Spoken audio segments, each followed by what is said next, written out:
Hey, how's it going, guys? Mr. Boss for the win here, and in today's GTA 5 video, we're going to be looking at 20 things you need to know before you end up buying the Bravado Gauntlet Hellfire in Grand Theft Auto Online. Again, this is one of the most highly anticipated vehicles to arrive in the Diamond Casino and Resort update, and let's take a look at this vehicle on the in-game website. You guys can see there that it's sort of in the middle of the pack of when it could be released. So it could be a couple of weeks, could be a few months. You can also see that it's going to be available for $745,000. Now, in case you guys are wondering what this vehicle is based off of, if it wasn't obvious enough, it looks to be based off of the Dodge Challenger Demon, which in real life is one of the most menacing muscle cars of all time. I mean, this thing is actually insane.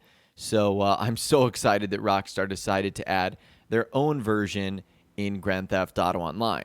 So for starters, let's take a listen to how the engine sounds, and then we'll check out the interior as well.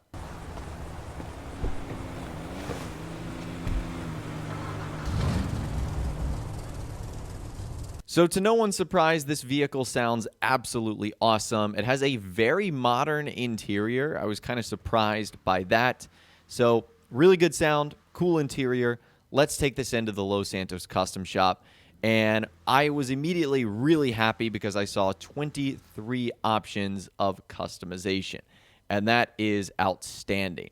Now, the first option that we can do here is for the bumper. And I'm actually going to start out with something negative. You can't remove that giant splitter from the front bumper. So I know a lot of people are kind of going to be disappointed in this because it is huge. And to me, I'm not a huge fan of the look of the splitter on this car, but it comes on there by default. And the only thing you can do is change it to a secondary color or sort of different variations of the same splitter. So that is kind of unfortunate that that is there by default and can't actually be removed. On the back bumper, you have some interesting options, or I should say you have one interesting option. You have a wheelie bar and a parachute. Now, in case you guys are wondering, the parachute doesn't actually work. Like it doesn't deploy when you're going super fast and need to start braking. It's just there for show. And the wheelie bar, I guess, is a little bit less for show, that now all the muscle cars can literally do wheelies. So those are your rear bumper options right there. Moving on to exhaust options, there's a couple in the back and then there's two on the sides.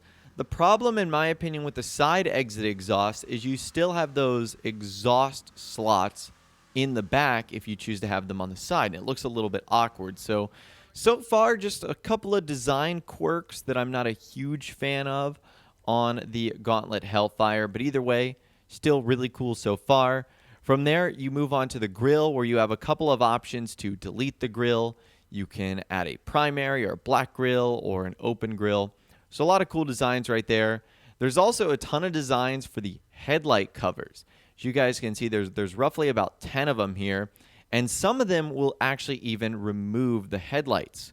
We'll test this in a little bit, but in some cases, the headlights get completely removed for intakes for the engine. There's even an option to put a bull bar on the front, which is really, really cool.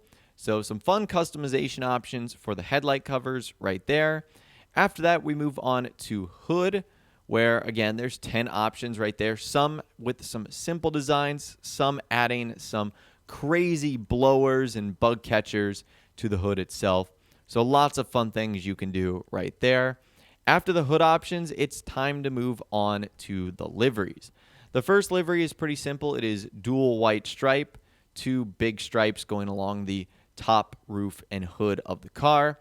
After that, it's dual red stripes. It's kind of hard to see because of the color, but it's the exact same thing as dual white stripes, just in red. And then you've got dual blue stripes, which again is the exact same thing, but instead of red or white, it is blue.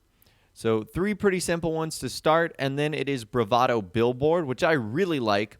It sort of puts this black stripe on the hood, and then you've got this black gradient above the rear wheel arch that transforms into a Bravado logo.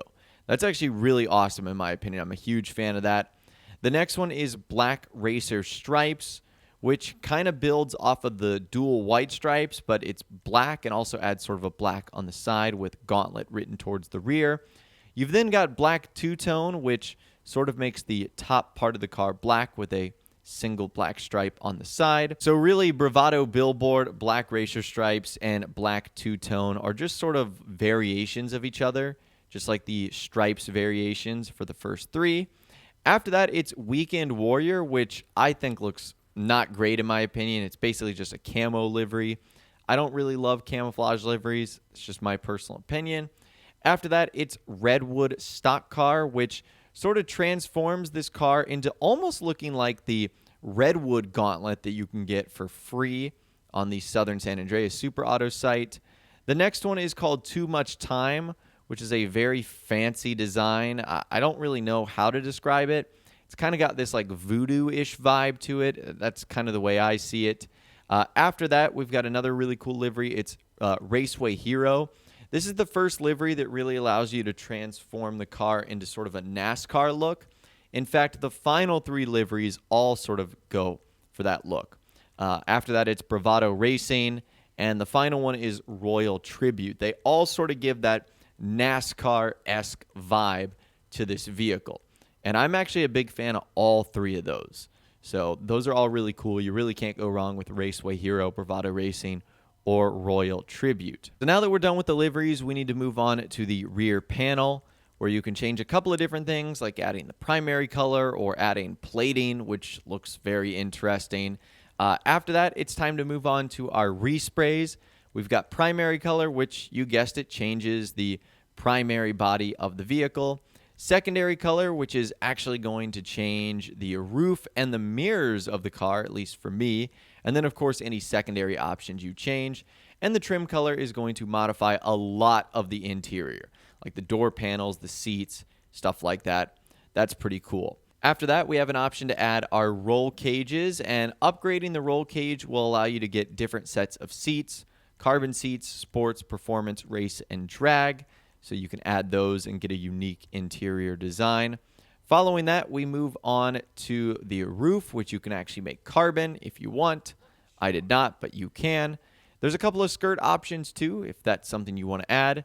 There is a ton of spoilers. There's 10 of them. Some are simple, like lip spoilers. Others are more extreme, like big drag spoilers, tuner wings, drift wings, if you wanted to add something crazy like that. Now, in case you guys are wondering, yes, these are custom rims, wheels, and tires. Now, something interesting to note about this is you see that red line that sort of goes around the wheel. The color of that actually can't be changed. I thought at first that this was going to be changed by the primary color or the secondary color for that matter, but I tested this out, and no matter what color you end up choosing, it always remains red. So I wonder if Rockstar intended this vehicle to be red, especially if you were going to use those stock rims. Now, you can change the color of them in the iFruit app, and if you're looking for something similar in the muscle car wheels, your best bet is going to be 5-star, although it's a little bit similar. And again, you can just use the iFruit app to really change the color of those wheels. So now that we've got this bad boy outside of the Los Santos custom shop, let's take a look at how all the doors open. You can see just how beautiful that engine block is. Obviously, the trunk in the back opens and the passenger and driver side door opens as well. The headlights on this car are actually really, really cool. Unfortunately, you don't get any extra lights if you activate the brights, but I love how the headlights are this circular ring.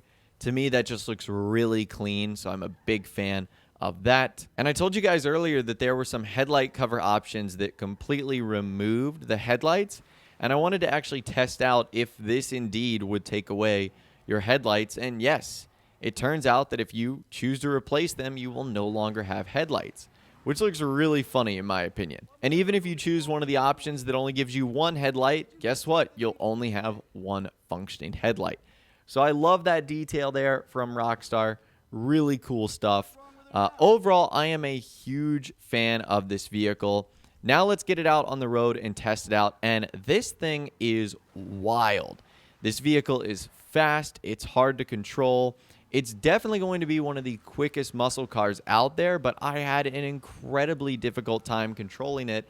And I was driving on relatively straight roads, and I had all the upgrades on there, including a spoiler. So I'm sure it's just a combination of me being a bad driver and this car having some ridiculously insane handling stats. But either way, it's, I think, going to be one of the best muscle cars in the game. Not that too many people are probably using muscle cars in races, but at least if you're using this in free roam, you know you're not going to be hindered by any performance issues. So now quickly, let's do a recap here. Number one, this is an incredible car in real life, and I'm so glad that Rockstar decided to add something like this in GTA Online. It's not too bad price-wise, especially given all the other vehicles that have come out in this update. There are a couple quirks with this vehicle that I don't quite understand, like the fact that you can't remove that giant splitter off of the front, and there's also some weird exhaust options that I was a little bit disappointed in. But overall, the customization is amazing. The liveries are really cool. The performance of this vehicle seems to be top-notch. So it's kind of hard to complain about anything other than just some minute nitpicking details that I'm going for here. But either way, this vehicle, in my opinion, is incredible. Although I'd love to hear from you guys in the comments down below. What is your opinion on the new Bravado Gauntlet Hellfire? When this is added into Grand Theft Auto Online, are you going to be buying it or are you going to be skipping out?